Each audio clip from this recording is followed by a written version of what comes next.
नमस्कार दोस्तों, स्वागत है अपने YouTube channel top trending GK में। दोस्तों इस वीडियो में देखने वाले हैं सीआरपीएफ एएसआई का एग्ज़ाम जो मार्च 2023 में हुआ है। ये एएसआई का एग्ज़ाम 2 सेट में कंडक्ट हुआ है। पर सेट में 25 जीके के सवाल के अकॉर्डिंग यहाँ पर आपकी 50 जीके के सवाल लेटेस्ट पैटर्न पर आधारित ये टीसीएस कंपनी के जीके के सवाल हैं जो आने वाले अभी एमटीएस एग्ज़ाम है, सीजीएल एग्ज़ाम्स हैं, ये सभी कंडक्ट कराने वाले हैं। तो यहाँ से एक आपको अच्छा खासा पैटर्न का पता चलता है किस टाइप से नए टाइप से सवाल यहाँ पर पूछे जा रहे हैं। तो वीडियो के अंत तक ज़रूर बने रहना। ये आपकी एग्ज़ाम कंडक्ट हुआ है 27 मार्च 2023 को, 2 शिफ्ट में कंडक्ट हुआ है। अभी का लेटेस्ट एग्जाम है। PDF file already Telegram channel पर इसकी ऑफिशियल की डाली हुई है, वो आप चेकआउट कर सकते हो। टॉप ट्रेंडिंग जीके पीडीएफ करके एक अलग से चैनल है, वहाँ से आपको सिर्फ और सिर्फ पीडीएफ फाइल मिलती है, अदर कोई कंटेंट नहीं मिलता है। तो उस चैनल को ज़रूर ज्वाइन करना, लिंक डिस्क्रिप्शन बॉक्स में है। तो शुरुआत करते हैं यहाँ पर 27 मार्च के फर्स्ट शिफ्ट के जीके के सवाल, जो 25 यहाँ पर जीके के सवाल पूछे गए हैं। जैसे कि आप देख सकते हो इस टाइप से आंसर सभी एक्स्ट्रा फैक्ट सेट इंक्लूड रहेंगे, ताकि और भी फैक्ट आपको पता चले, उससे रिलेटेड यदि सवाल बने तो आपकी गलती नहीं हो। और ये सवाल जब आप देखेंगे एक बार वीडियो में और रिवाइज करेंगे, इस पीडीएफ वगैरह को टेलीग्राम पर मिल जाएगी, तो चीज़ें आपके कंटेस्ट हो जाएगी, याद करना थोड़ा आसान हो जाएगा। आप कंसेप्ट को रिलेट करते हुए याद करेंगे तो वो दिमाग में फिट हो जाता है। आगे बढ़े उससे पहले आप बेहतरीन डील का लाभ उठा सकते हो। काफ़ी कैंडिडेट हैं कमेंट कर रहे थे कि टेक्स्ट बुक का पास प्रो पर कोई ऑफर नहीं चल रहा, तो फिलहाल आप देख सकते हो सबसे लोएस्ट प्राइस पर टेक्स्ट बुक पास प्रो मिल रहा है। पास प्रो की क्या बेनिफिट है टेक्स्ट बुक पास से, जैसे कि ये 2 वर्ष की वैलिडिटी की बात कर रहा हूँ। 2 वर्ष 539 में कब, जब आप ये टीटीजी के कूपन कोड यूज़ करेंगे। टेक्स्ट बुक पास प्रो में प्रीवियस ईयर के मॉक टेस्ट यहाँ पर इंक्लूड रहते हैं सारे। साथ ही साथ यहाँ पर आप लाइव टेस्ट दे सकते हो पास प्रो में। और क्या फ़ायदा है, और जो आप मॉक टेस्ट देंगे प्रीवियस ईयर वगैरह की, ये सभी पास प्रो में अनलिमिटेड टाइम आप उसको रिपीट कर सकते हो, दोबारा रिवाइज करके मॉक टेस्ट दे सकते हो कितने भी टाइम आप जो चाहिए।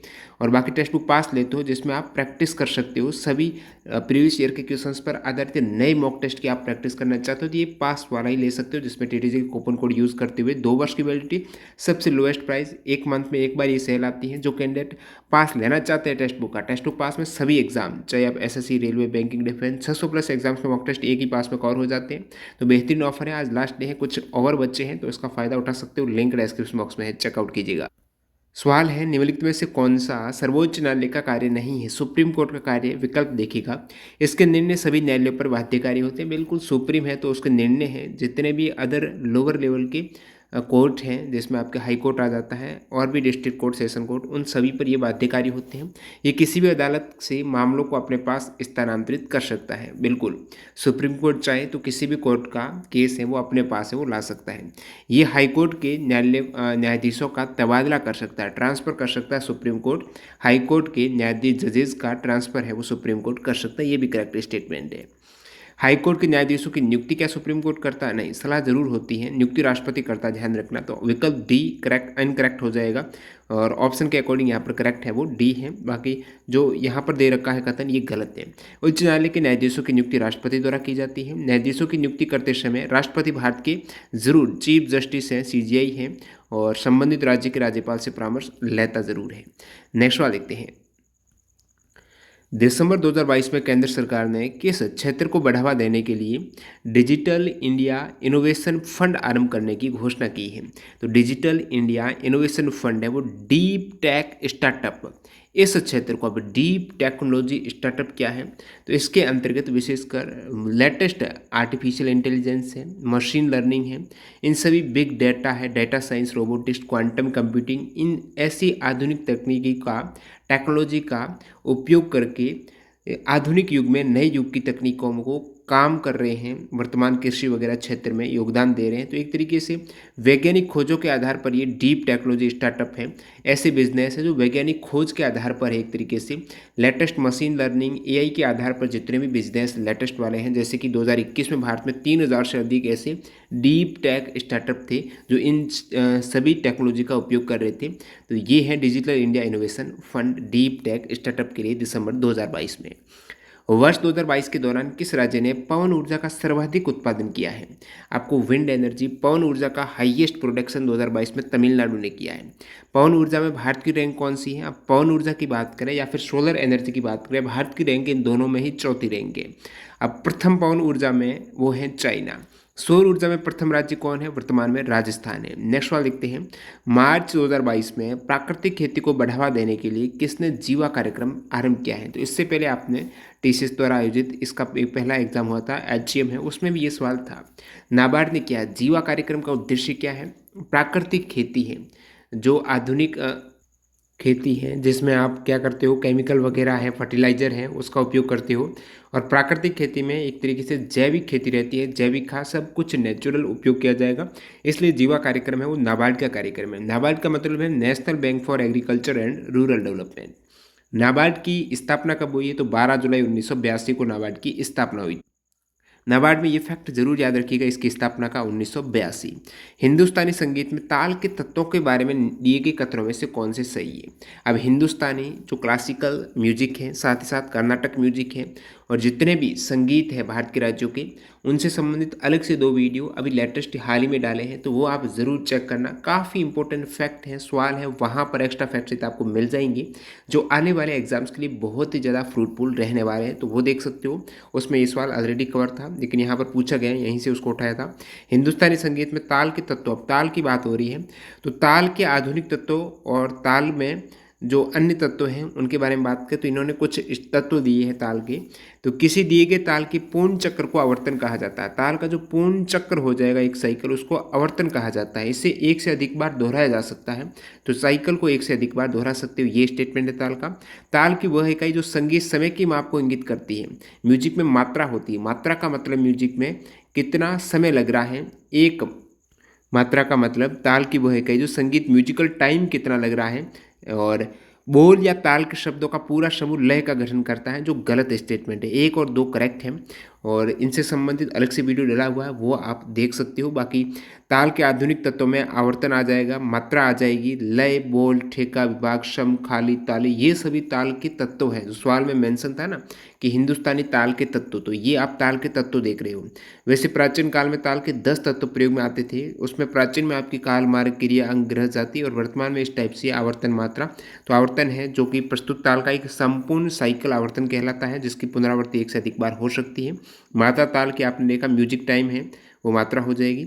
लय क्या है? सांगीतिक समय, जैसे कि लय वाला गलत स्टेटमेंट था। सांगीतिक समय की गति, लय या रफ्तार को लय कहा जाता है। म्यूजिक की आप स्पीड कौन सी है, धीमे गा रहे हो, तेज गा रहे हो, इस प्रकार आप लय के 3 प्रकार देखेंगे, जिसमें विलंबित है बिल्कुल धीमे, मध्य और द्रुत में तेज हो जाएगी। और इसके संबंधित एक अलग से सवाल पूछा हुआ है जो बता चुका हूँ एचसीएम में। विलंबित लय धीमी गति की लय को कहा जाता है। मध्य लय विलंबित से दुगनी होती है, धीमी से मध्य वाली दुगनी होती है, और मध्य से दुगनी होती है वो द्रुत लय होती है। और नेक्स्ट यहाँ पर देख लेते हैं, 2023 में विज्ञान और अभियांत्रिकी के लिए पद्म भूषण पुरस्कार किसे मिला है? दीपक घर को मिला है पद्म भूषण। आप देखेंगे 2023 में 9 जनों को दिया गया है पद्म भूषण, और 6 जनों को दिया गया है पद्म विभूषण। इन सभी को एक बार आप रिवाइज कर लो, जैसे कि पद्म विभूषण किसे मिला है, तो मरणोपरांत पद्म विभूषण है वो सबसे सेकंड, ये टॉप हाईएस्ट सिविलियन अवार्ड है ना भारत रत्न के बाद। तो मरणोपरांत 3 जनों को दिया गया है पद्म विभूषण, जिसमें आपकी बालकृष्ण दोषी हैं, ये गुजरात से हैं, आर्किटेक्चर हैं इनके क्षेत्र में। दिलीप महानोबिस हैं मेडिसिन चिकित्सा के क्षेत्र में, और मुलायम सिंह यादव है पब्लिक अफेयर्स के क्षेत्र में। बाकी जाकिर हुसैन आर्ट में, S M. Krishna public affair, Srinivas Vardhan science and engineering, जो यूएसए से हैं श्रीनिवास वर्धन, ये जरूर याद रखना। ये पद्म विभूषण है 6 जनों को। पद्म भूषण आप देखेंगे एस एल भैरप्पा, इनको दिया गया है साहित्य और शिक्षा में। Shri Kumar Mangalam Birla trade and industry हो जाएगा, व्यापार उद्योग में। दीपक धर साइंस इंजीनियरिंग। वानी जयराम आर्ट में। स्वामी चेना जीआर, ये इस पर आध्यात्मिकता में एक तरीके से। सुमन कल्याणपुर आर्ट में। कपिल कपूर लिटरेचर एजुकेशन, और सुधा मूर्ति सोशल वर्क, और लास्ट यहाँ पर कमलेश टी पटेल, ये भी आध्यात्मिकता। 7 दिसंबर 2022 में किस राज्य की विधानसभा ने लोकायुक्त विधेयक पारित किया, जो मुख्यमंत्री, मंत्रियों और जनप्रतिनिधियों को भी अपने दायरे में लाता है, उनसे संबंधित कोई शिकायत आती है भ्रष्टाचार वगैरह की, तो लोकायुक्त विधेयक है ये महाराष्ट्र राज्य लाया है, जो कि मंत्रियों को कवर कर रहा है। मुख्यमंत्री, मंत्री और जनप्रतिनिधि को अपने दायरे में लाता है, तो महाराष्ट्र की पहले लोकायुक्त विधेयक जो कि आया है दिसंबर 2022 में। आई.एम. भक्ति कुलकर्णी और जी.एम. प्रज्ञानंदा को किस लिए अर्जुन पुरस्कार 2022 दिया गया है किस स्पोर्ट्स के लिए? तो ये शतरंज के खिलाड़ी हैं, कुलकर्णी और प्रज्ञानंदा है, ये शतरंज चेस के खिलाड़ी हैं। और अर्जुन पुरस्कार 2022 पूछ ले कितने प्लेयर्स को दिया गया है? तो ये 25 एथलीटों को दिया गया है अर्जुन पुरस्कार। नेक्स्ट सवाल, हड़प्पा वास्तुकला के निचले शहर के संबंध में सही या गलत है? तो यहाँ पर आप देखेंगे हड़प्पा सभ्यता में केंद्र में एक आंगन था, उसके चारों ओर कमरे थे। करेक्ट स्टेटमेंट है। जमीनी स्तर की दीवारों पर पर्याप्त संख्या में खिड़कियां थी, ये एक गलत स्टेटमेंट है, ऐसी खिड़कियां नहीं थी दीवारों में पर्याप्त संख्या में। बाकी केंद्र में आंगन और आपको कमरे जरूर मिलेंगे। हड़प्पा सभ्यता के बारे में बात करेंगे, इनसे संबंधित ईंटों का भी एक फैक्ट आता है। तो मैं आपको बताऊँ, हड़प्पा और मोहनजोदड़ो में मकानों के निर्माण में शामिल है तो पक्की ईंटों का प्रयोग हुआ और अन्य स्थलों से ज़्यादातर कच्ची ईंटों का प्रयोग देखने को मिला है। तो हड़प्पा मोहनजोदड़ो में पक्की ईंट, ध्यान रखना। सामान्यतः मकान के दरवाजे मुख्य सड़कों पर न खुलकर गलियों में खोल देते, ये ध्यान रखना। सिंधु घाटी सभ्यता की बात हो रही है, हड़प्पा सभ्यता का जो पहला स्थल खोजा गया। हड़प्पा से प्राप्त 2 टीलों में पूर्वी टीले को नगर टीला और पश्चिमी टीले को दुर्ग टीला कहते हैं। यहाँ पर छछ की 2 पंक्तियों में निर्मित कुल 12 कक्षों वाले एक अनगार का अवशेष भी प्राप्त हुआ है हड़प्पा से। प्रत्येक ग्रह में कमरे और आंगन थे, जो स्टेटमेंट था, इसमें मोहनजोदड़ो के घरों की तरह कुएं नहीं मिले हैं हड़प्पा में। सिंधु सभ्यता में अभिलेख युक्त मुहरें सर्वाधिक हड़प्पा में ही मिली है। हड़प्पा में मोहनजोदड़ो के विपरीत पुरुष मूर्तियां मिली है, नारी मूर्तियों की तुलना में अधिक है पुरुष मूर्तियां हड़प्पा में। मोहनजोदड़ो में नारी मूर्तियां ज्यादा थी। हड़प्पा में तांबे का पैमाना, एक बर्तन पर मछुआरे का चित्र, शंख का बना बैल, पीतल का बना इक्का, स्त्री के गर्भ से निकला हुआ पौधा, ईंटों के वर्ताकार चबूतरे, गेहूं जौ के दाने, यहाँ पर ध्यान रखना गेहूं जौ भी मिले हड़प्पा में, ये सभी मिले हैं। मोहनजोदड़ो में आप देखेंगे तो नर्तकी कांस्य मूर्ति मोहनजोदड़ो से, स्नानगार और बुना कपास के टुकड़े मोहनजोदड़ो से, घोड़े की दांत मोहनजोदड़ो से मिली है। हिंदुस्तानी शास्त्रीय संगीत न केवल प्राचीन हिंदू संगीत परंपरा और वैदिक दर्शन से, बल्कि यहाँ पर फारसी तत्वों का भी प्रभाव रहा है। हिंदुस्तानी शास्त्रीय संगीत में हिंदू संगीत परंपरा तो है ही है, साथ साथ फारसी एलिमेंट भी यहाँ पर प्रभावित किए हैं। संविधान के 44वें संशोधन द्वारा संपत्ति के मौलिक अधिकार की सूची से हटाकर साधारण कानूनी अधिकार में किस वर्ष परिवर्तित किया गया? संपत्ति का अधिकार था पहले, 7 मौलिक अधिकार थे। बाद में 1978 में जो 44वां संविधान संशोधन हुआ है, उसमें संपत्ति के अधिकार को क्या विधिक अधिकार बनाया, न कि एक आपका मौलिक अधिकार। अभी रखा गया है 300 ए में। जीवाणु किस जगत के एकमात्र सदस्य हैं? जीवाणु मोनेरा जगत के एकमात्र सदस्य। मोनेरा जगत आप देखेंगे इसमें प्रोकैरियोटिक आते हैं। मोनेरा जगत में प्रोकैरियोटिक में इसका केंद्रक विकसित नहीं होता है प्रोकैरियोटिक में। तो जीवाणु, साइनोबैक्टीरिया, आर्कीबैक्टीरिया, विशेषकर ये बैक्टीरिया ही है। तो बैक्टीरिया आ जाते हैं प्रोकैरियोटिक और मोनेरा जगत में। अब आप देखेंगे पंच जगत में मोनेरा है, प्रोटिस्टा है, कवक है और पादप है, एनिमेलिया है। तो प्रोटिस्टा में क्या आता है? एक कोशिकीय यूकैरियोटिक जीव। अब यूकैरियोटिक जीव एक कोशिकीय है ना, वो तो आ जाएंगे प्रोटिस्टा में, और बाकी यूकैरियोटिक जीव है जो बहुकोशिकीय है वो आपको देखने को मिल जाएंगे एनिमेलिया में। तो यहाँ पर यूकैरियोटिक एक कोशिकीय प्रोटिस्टा में, पादप व जंतु जगत के बीच स्थित यूग्लिना प्रोटिस्टा जगत में शामिल है। जो पादप और जंतु जगत के बीच में यूग्लिना वो प्रोटिस्टा में आता है, एक कोशिकीय यूकैरियोटिक। कवक जगत आप देखेंगे इसमें परजीवी तथा मृत भोजन पर निर्भर जीव शामिल रहते हैं, जैसे कोशिका भित्ति इसकी काइटिन की होती है। पादप जगत में एल्गी है ना, शैवाल, वो पादप जगत एक तरीके से स्वपोषी होते हैं, एल्गी शैवाल। बहुकोशी के हरे पौधे है ही है। एनिमेलिया ये यूकैरियोटिक बहुकोशी के हैं, विषमपोषी दूसरों पर निर्भर रहेंगे, अपन ह्यूमन वगैरह सभी एनिमेलिया। कौन सा नृत्य महिलाओं द्वारा किया जाता है जो एक घेरे में खड़ी होती है? महिलाएं क्या होगी, एक घेरे में खड़ी हो जाएगी और लयबद्ध ढंग से अपने हाथों से ताली बजाते हुए धुन पर नृत्य करती है। बात हो रही है यहाँ पर कुम्मी डांस की। तो कुम्मी डांस की विशेषता आपको सवाल में देखने को मिल रही है, जिसमें महिलाएं एक घेरा बना देगी और लयबद्ध ढंग से हाथों से ताली बजाते हुए ताली की एक धुन निकालेगी, उस पर डांस करेगी। वो कुम्मी नृत्य में होता है। कुम्मी नृत्य कहाँ का प्रचलित है? कुम्मी नृत्य यह है तमिलनाडु का। कुम्मी तमिलनाडु और केरला का, ध्यान रखना, साउथ का है तमिलनाडु केरला का कुम्मी। अन्य इंपॉर्टेंट डांस में कुछ जहाँ से अक्सर आते हैं सवाल, थांगटा का पूछा जाता है मणिपुर का, और थांगटा का विशेषकर अर्थ पूछते हैं। तलवार और भाला है, थांग तलवार, टानी भाला, तलवार भाला मणिपुर का है। रंगवा और बांस डांस नागालैंड का है। सिंगिछम सिक्किम का है। और मल्याटम, अब नर्तक मल्याटम में मोर पंख पहनते, ध्यान रखना, और इसे मोर नृत्य भी कहा जाता है मल्याटम को, केरल तमिलनाडु का है। नेक्स्ट सवाल, झारखंड बंगाल बेल्ट में भारत में सबसे बड़ा कोयला क्षेत्र कौन सा है? झारखंड और बंगाल बेल्ट में भारत में सबसे बड़ा कोयला क्षेत्र झरिया झारखंड है। झरिया क्षेत्र है ना, ये सबसे बड़ा कोयला क्षेत्र है। उसके बाद रानीगंज है और गोंडवाना कोयला क्षेत्र दामोदर घाटी में स्थित है। सेकेंड हाईएस्ट कोयला प्रोडक्शन उड़ीसा में होता है, सबसे अधिक झारखंड में होता है। महत्वपूर्ण कोयला क्षेत्र आप देखेंगे रानीगंज, झरिया, बोकारो, गिरिडीह, कर्णपुरा, ये सभी। अगला सवाल है, भारतीय संविधान के 8वें अनुसूची में कितनी भाषाओं को निर्दिष्ट किया गया है? 8वें अनुसूची में सभी को पता 22 भाषाएं हैं और संविधान की धारा 343(1) के अनुसार भारत संघ की राजभाषा हिंदी और लिपि देवनागरी होगी। ये आर्टिकल 343(1) है। राजभाषा के संबंधित आर्टिकल आपको 343 से 351 के बीच में मिल जाएंगे। कुल 22 भाषा में पूछा जाता कौन सी है कौन सी नहीं है, तो ध्यान रखना 22 भाषा में राजस्थानी नहीं है, 22 भाषा में इंग्लिश भी नहीं है, ये भी याद रखना।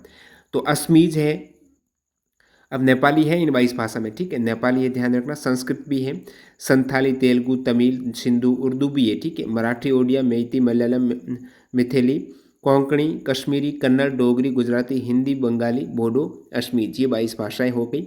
शुरुआत में 22 नहीं थी 8वें अनुसूची में, शुरुआत में 14 ही थी। 15वीं को ऐड किया गया, वो सिंधी थी। 15वीं को 21वें संविधान संशोधन 1967 में ऐड किया गया। उसके बाद 3 भाषाएं हुई थी, कोंकणी, मणिपुरी, नेपाली, ये 71वें संविधान संशोधन 1992 में। और फिर यहाँ पर 4 भाषाएं बोडो, डोगरी, मैथिली, संताली हैं, ये 92वां संविधान संशोधन 2003 में ऐड हुई है। यहाँ से भी सवाल आते हैं। 2022 में किस भारतीय राज्य में अपराध की उच्चतम दर दर्ज की गई? तो उच्चतम दर सबसे अधिक अपराध है 2022 में उत्तर प्रदेश में दर्ज हुआ है। एनसीआरबी के आंकड़ों के अनुसार देश में सबसे अधिक आत्महत्याएं कहाँ पर दर्ज हुई है? तो वो महाराष्ट्र में हाईएस्ट सुसाइड दर्ज हुए हैं। और ये हैं कुछ डाटा। नेक्स्ट सवाल देखते हैं, 2022 में एकत्रित किए गए आंकड़ों के अनुसार लगभग कितने फीसदी भारतीय जनसंख्या हिंदू धर्म का पालन करती है? लगभग, बाकी एग्जैक्ट बात करूं 2011 का डाटा आया था, 2011 की जनगणना के अकॉर्डिंग भारत में हिंदू आबादी थी 79.8%, लगभग 80% के तकरीबन। 121 करोड़ में से 97 करोड़ हिंदू आबादी। मुस्लिम जनसंख्या की बात करें तो भारत में मुस्लिम आबादी है वो 17 करोड़ है, 17.22 करोड़ है 2011 के सेंसस के अकॉर्डिंग, जो कि 14.2% हो जाती है कुल आबादी की भारत में जो है। और भारत दुनिया की कुल मुस्लिम में 11% मुस्लिम भारत में रहते हैं। ईसाई जनसंख्या की बात करें तो यहाँ पर 2.3% ईसाई है। थर्ड हाईएस्ट है, हाईएस्ट हिंदू, उसके बाद मुस्लिम, फिर ईसाई है। चौथे स्थान पर सिख आबादी है 1.72%। 5 पर आपको बौद्ध मिल जाएंगे 0.7 है, फिर जैन है 0.37।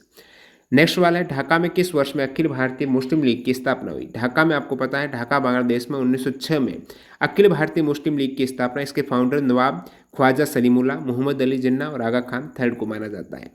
पानीपत की तीसरी लड़ाई किस वर्ष में हुई है? पानीपत के 3 युद्ध हुए। प्रथम युद्ध हुआ है 1526 में बाबर और इब्राहिम लोधी के मध्य। दूसरा युद्ध हुआ 1556 में बैरम खान और हेमू के मध्य। बैरम खान कौन? अकबर का सेनापति, हेमू आदिल शाह शुर का सेनापति। तो 1556 में द्वितीय, 1526 में प्रथम। तो यहाँ पर 6-6 और 1761 में हुआ है तीसरा। 14 जनवरी 1761 को मराठा और अहमद शाह अब्दाली के मध्य तीसरा पानीपत का युद्ध हुआ। 2022 तक की जानकारी के अनुसार भारत के किस राज्य का साक्षरता दर सबसे कम है? भारत का सबसे कम लिटरेचर रेट बिहार का है, सबसे अधिक है केरला का, और भारत का जो दर है साक्षरता वो 74% है। ये टेबल में आप देख सकते हो, हाईएस्ट केरला का है और आपको पूछ रहे हैं सेकेंड हाईएस्ट या फिर केंद्र शासित प्रदेश में हाईएस्ट किसका है? लक्षद्वीप का है। और सेकेंड हाईएस्ट कौन सा राज्य है साक्षरता दर वाला? केरल के बाद राज्य के केस में मिजोरम है, फिर त्रिपुरा, और सबसे कम आप देखेंगे तो आपको बिहार की साक्षरता दर सबसे कम। सेकंड सबसे कम आपको मिलेगी अरुणाचल प्रदेश। बिहार की कितनी है? 63.82। अरुणाचल प्रदेश है। थर्ड सबसे कम राजस्थान की है, झारखंड के। ये सबसे कम वाले और सबसे ज़्यादा वाले 5 स्टेट तो याद रखो ही रखो। अगला सवाल यहाँ पर, भारत के नवीन और नवीकरणीय ऊर्जा मंत्रालय द्वारा दी गई रिपोर्ट के अनुसार 2021 में विश्व में सौर पीवी परिनियोजन में भारत किस स्थान पर है? तो यह है भारत चौथे स्थान पर। ये करंट अफेयर्स का सवाल। अगला सवाल, 1911 में किसके द्वारा सोने की पन्नी, जो गोल्ड फॉइल सोने की पन्नी है, वहाँ पर अल्फा कणों की बौछार की गई और फिर प्रकीर्णन प्रभाव को देखा गया। इस टाइप से एक मॉडल बनाया गया, नाभिकीय मॉडल। ये किसकी मॉडल है, किसका? ये तो अर्नेस्ट रदरफोर्ड का ये नाभिकीय मॉडल है। नेक्स्ट यहाँ पर बजट 2022-23 के अनुसार 75 जिलों की अनुसूचित वाणिज्यिक बैंकों में कितनी डिजिटल बैंकिंग इकाइयाँ स्थापित की जाएगी? 75 जिलों के जो अनुसूचित वाणिज्यिक बैंक है, कमर्शियल बैंक है, शेड्यूल्ड कमर्शियल बैंक, वहाँ पर 75 डिजिटल बैंकिंग यूनिट्स है वो स्थापित होगी। जितने जिले वहाँ पर उतनी यूनिट। मुगल शासकों की दो महान वंशावलियों के वंशज थे। मुगल हैं, दो वंशावलियों के वंशज माने जाते हैं, जिसमें अपनी माता की ओर से भी किसके वंशज थे, जो मंगोल जनजातियां चीन और मध्य एशिया के शासक थे। यानी चंगेज खान की बात हो रही है। ये चंगेज खान मंगोल साम्राज्य का शासन किया था उन्होंने 1206 के आसपास। तो चंगेज खान के एक तो ये वंशज थे मुगल, और किसके थे, यहाँ पर बात हो रही दो महान वंशवालियों के वंशज थे। लेकिन मुगल अपने आप को चंगेज खान अपने टाइटल में रखा ही नहीं मुगलों ने, क्योंकि ये काफ़ी नरसंहार वगैरह किया था इन वंश ने जो चंगेज खान का था, इसलिए वो अपने नाम में ये तैमूर वाला ही रखते थे। तो अपनी माता की ओर से वे चीन और मध्य एशिया के कुछ हिस्सों पर शासन करने वाले मंगोल शासक चंगेज खान के वंशज थे। चंगेज खान की मृत्यु 1227 में हुई। चंगेज खान ने मंगोल साम्राज्य पर अधिकार 1206 में किया। सेकंड वो किसके थे, तो अपनी माता पिता की ओर से भी ईरान, इराक और आधुनिक तुर्की के शासक तैमूर की वंशज थे। नेक्स्ट सवाल, इस शिप का अंतिम सवाल, an object it's energy when raised through a height. यानी किसी वस्तु को ऊंचाई से जब आप उठाएंगे तो उसकी ऊर्जा क्या होगी, वो बढ़ जाएगी। यानी जब स्थिर वस्तु है ऊंचाई से उठाएंगे, गतिशील अवस्था में आएगी तो वहाँ पर एनर्जी है वो बढ़ जाएगी। जी भी रहता है, उसके विरुद्ध जा रहे हो तो उस केस में उसकी जो ½ mv² है गतिज ऊर्जा बढ़ जाएगी। तो किसी वस्तु को ऊंचाई से उठाने पर उसकी ऊर्जा बढ़ जाती है। अब देख लेते हैं 27 मार्च के सेकंड शिफ्ट के सवाल। उत्पादन और लागत में कौन सा उत्पाद का एक प्रकार नहीं है। उत्पाद के प्रकार में कुल उत्पाद, औसत उत्पाद, सीमांत उत्पाद आ जाते हैं। उत्पादन और लागत के रेफरेंस में देखेंगे तो ये तीन प्रमुख उत्पाद आपको देखने को मिलेंगे। अधिकतम उत्पाद ऐसा कुछ नहीं होता है, जिसमें सीमांत उत्पाद से काफ़ी बार इसकी परिभाषा पूछी जाती है। एक एक्स्ट्रा यूनिट बनाने में जो खर्च एक्स्ट्रा लग रहा है वो सीमांत उत्पाद एक तरीके से। तो सीमांत उत्पाद को अतिरिक्त उत्पाद के रूप में संदर्भित किया जाता है, जिसमें जो इनपुट की एक अतिरिक्त इकाई को जोड़ने के परिणाम स्वरूप उत्पन्न होता है। जैसे कि एक मशीन है वो क्या करती है, 100 यूनिट्स कोई बनाती है और 500 रुपये में। जब उस मशीन में या फिर 101 यूनिट बनाएगी तो कितना खर्च एक्स्ट्रा आया, तो वहाँ पर वो सीमांत उत्पाद हो जाएगा जब कोई एक्स्ट्रा इकाई है वो उत्पादित की जाती है। इनपुट की एक अतिरिक्त इकाई को जोड़ने के परिणाम स्वरूप ये कितना प्रोडक्शन हुआ है टोटल। सीमांत उत्पाद आप इस प्रकार टोटल ऐड करके कुल उत्पाद निकाल सकते हो। तो सीमांत उत्पाद कुल उत्पाद होता है वो सीमांत उत्पादों का योग होता है। बाकी सीमांत उत्पाद बराबर उत्पादन में कितना परिवर्तन हुआ। पहले 100 यूनिट है वो 500 रुपये में हो रही थी, अभी 101 यूनिट हो गई, तो पर यूनिट में कितना चेंजेज हुआ। तो उत्पादन में परिवर्तन बराबर इनपुट में परिवर्तन है, इसका रेशियो सीमांत उत्पाद है। औसत उत्पाद क्या होता है, कुल उत्पाद और उसमें परिवर्तनीय कारक इनपुट की इकाइयाँ, यूनिट कुल उत्पाद बटा यूनिट, ये आपके औसत उत्पाद। नेक्स्ट सवाल 15वें वित्त आयोग है जो 2021-22 से 25-26 तक चल रहा है। इसको जारी रखने के लिए दो महत्वपूर्ण योजनाओं को मंजूरी दी गई। पहचान कीजिए कि योजनाओं के नाम के संबंध में निम्नलिखित विकल्प सही है या गलत है। तो यहाँ पर 15वें वित्त आयोग चक्कर में राष्ट्रीय खेल संघों को सहायता और खेलो इंडिया खेल के विकास के लिए राष्ट्रीय कार्यक्रम है, इन दोनों योजनाओं को मंजूरी मिली है, दोनों ही सही है। 2022 के दौरान भारत में कौन सा स्पोर्ट इवेंट है वो नहीं हुआ। भारत मेज़बानी कौन सा स्पोर्ट इवेंट नहीं किया है। तो यहाँ पर आप देखेंगे भारत ने 44वां फिड शतरंज ओलंपियाड, ठीक है, शतरंज ओलंपियाड 2022 भारत में हुआ है 44वां। फीफा अंडर-17 महिला फुटबॉल विश्व कप 2022 भारत में हुआ है। वाडा एथलीट बायोलॉजिकल पासपोर्ट सिंपोजियम 2022 भी भारत में हुआ है। तीनों इवेंट भारत में हो चुकी है। पुरुषों का T20 वर्ल्ड कप 2022 आप सभी को पता है ऑस्ट्रेलिया में हुआ है, ना कि भारत में, तो गलत स्टेटमेंट है। और इसकी चैंपियन कौन रही 2022 में T20 वर्ल्ड कप की, तो वो इंग्लैंड रही है। 2024 में ICC men's T20 world cup होगा वेस्ट इंडीज और USA में। ज्योति याराजी ने नीदरलैंड्स की वूट में डी हैरी शल्टिंग गेम्स 2022 में 2 सप्ताह में तीसरी बार महिलाओं के कौन से हर्डल के राष्ट्रीय रिकॉर्ड को तोड़ा है। तो 100 मीटर हर्डल का जो राष्ट्रीय रिकॉर्ड है वो ज्योति याराजी ने नीदरलैंड के वूट में डी हैरी शाल्टिंग गेम्स 2022 में 2 सप्ताह में तीसरी बार महिलाओं के 100 मीटर हर्डल के राष्ट्रीय रिकॉर्ड तोड़ा है। करंट अफेयर्स का सवाल है। एल्गी है जो शैवाल है, इससे संबंधित गलत कथन। शैवाल मैंने कहा स्वपोषी होते हैं, पौधे की तरह ही होते हैं, अपना भोजन स्वयं बनाते हैं और पादप जगत में आते हैं। शैवाल सरल क्लोरोफिल युक्त जीव है, क्लोरोफिल है तभी तो भोजन बना रहे हैं। शैवाल केवल ताजे जल में उगते, गलत है। शैवाल ताज़ा जल ऐसा जरूर नहीं है। शैवाल स्वपोषी होते हैं, शैवाल थिलशाप होते हैं, ये सभी करेक्ट स्टेटमेंट। सुदूर उत्तरी हिमालय को निम्नलिखित में से किस नाम से नहीं जाना जाता।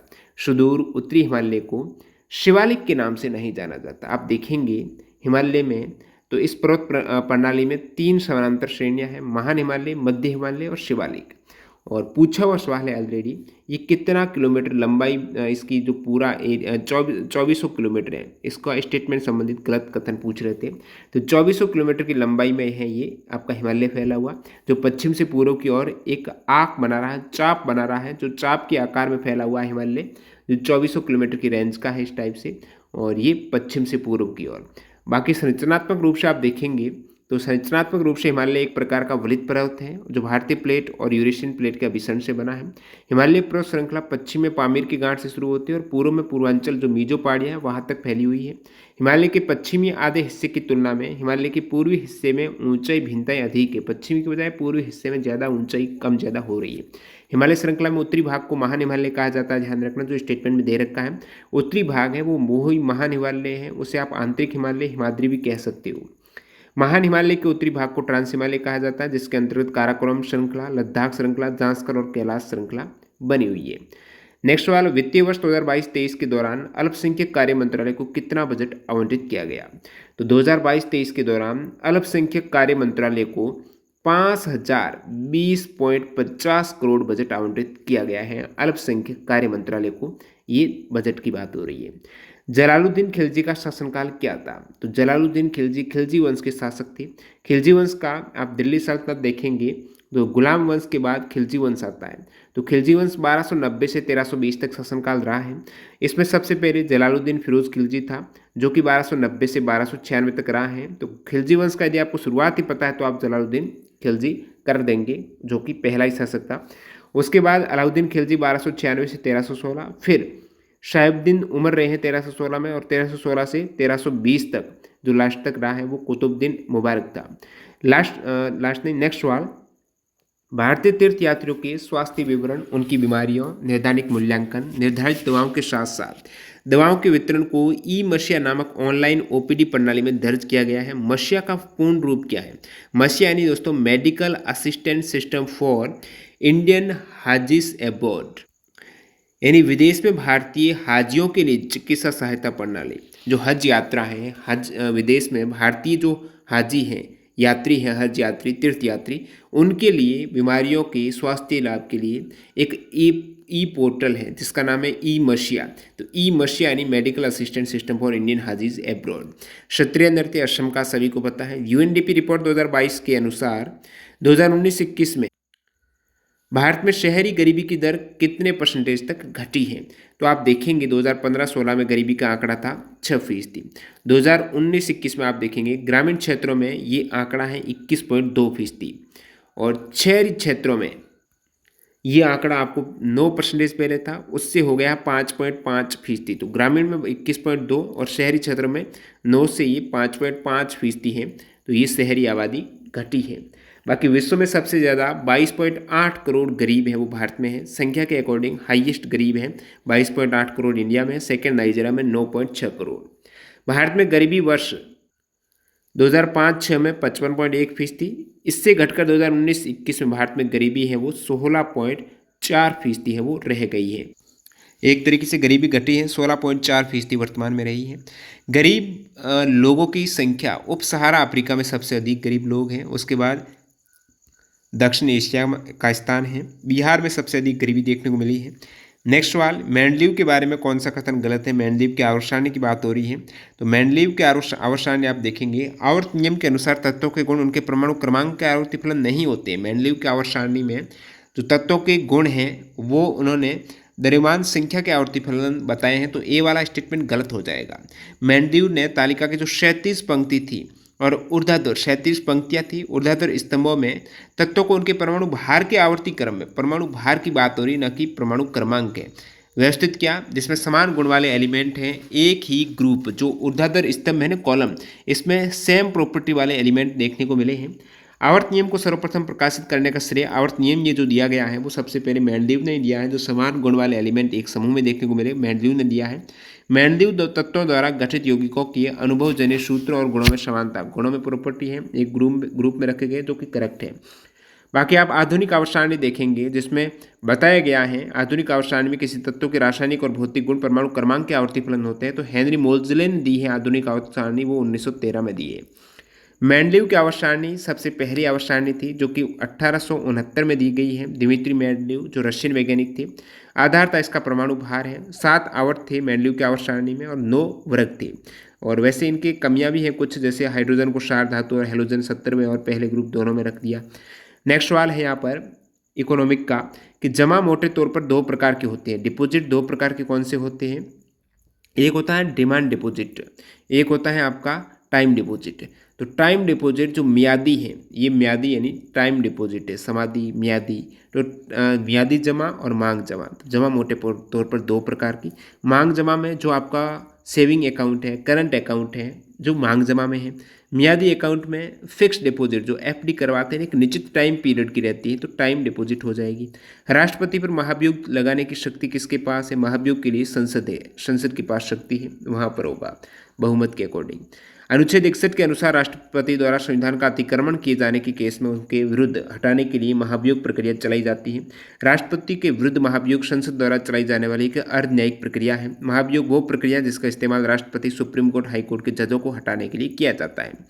विदिता वेद को जीवन विज्ञान में इंफोसिस पुरस्कार 2022 प्रदान किया गया। अब वे किस संस्था में प्राध्यापिका के रूप में कार्यरत हैं? विदिता वेद की बात हो रही है, वो वर्तमान में टाटा मूलभूत अनुसंधान संस्था मुंबई में प्राध्यापिका के रूप में कार्यरत हैं। इनको इंफोसिस प्राइज 2022 प्रदान किया गया जीवन विज्ञान में विदिता वेद को। विदिता वेद जीवन विज्ञान, वेद है तो जीवन है, इस प्रकार आप याद रखेंगे। स्पंज संगठन के किस स्तर का प्रदर्शन करते हैं? ऑलरेडी एचएम एग्जाम में ये मैंने स्पष्ट किया था कि शारीरिक संगठन होता है वो कोशिकीय स्तर, उत्तक स्तर। नहीं, सबसे छोटा क्या है? कोशिका है। कोशिका मिलकर क्या बनाती है? उत्तक है। उत्तक मिलकर क्या बनाते हैं? अंग बनाते हैं। तो आपका शारीरिक संगठन है कोशिका का, उत्तक स्तर पर होगा, अंग स्तर पर होगा, और ये 3 प्रकार के स्तर पर होता है शारीरिक संगठन। जिसमें यदि आप उत्तक स्तर पर देखेंगे तो उसमें हाइड्रा और जेलीफिश का उदाहरण देखने को मिलेगा। स्पंज है वो कोशिकीय स्तर पर है, ठीक है। स्पंज है, स्पंज का संगठन है सेलुलर स्तर का है, सेलुलर स्तर का, जो मधुमक्खी का छत्ता वगैरह, इस प्रकार स्तंभ का संगठन सेलुलर स्तर का। हाइड्रा और जेलीफिश है ये उत्तक स्तर का, ध्यान रखिएगा, एनसीईआरटी में डायरेक्टली ये फैक्ट है। और श्वसन तंत्र, परिसंचरण तंत्र है, ये सभी अंग स्तर के आपको उदाहरण देखने को मिलेंगे। पहचान कीजिए दिल्ली सल्तनत के बारे में कथन सही है या गलत है। स्टेटमेंट देखो, दिल्ली के सुल्तानों के अधीन प्रशासन की भाषा फारसी थी जिसमें इतिहास या त्वारीख लिखी जाती थी। त्वारीख के लेखक गांव में रहते थे। तो सही स्टेटमेंट केवल एक ही है कि दिल्ली के सुल्तानों के अधीन प्रशासन की भाषा फारसी थी जिसमें इतिहास, तो इतिहास या फिर इतिहास को ही त्वारीख बोला गया है यहाँ पर। तो इतिहास और त्वारीख दिल्ली के सुल्तान हैं, उस समय वो फारसी में लिखा जाता था। त्वारीख के लेखक गांव में नहीं रहते थे, दिल्ली में रहते थे, शहरों में रहते थे। तो ये गलत स्टेटमेंट है, ठीक है।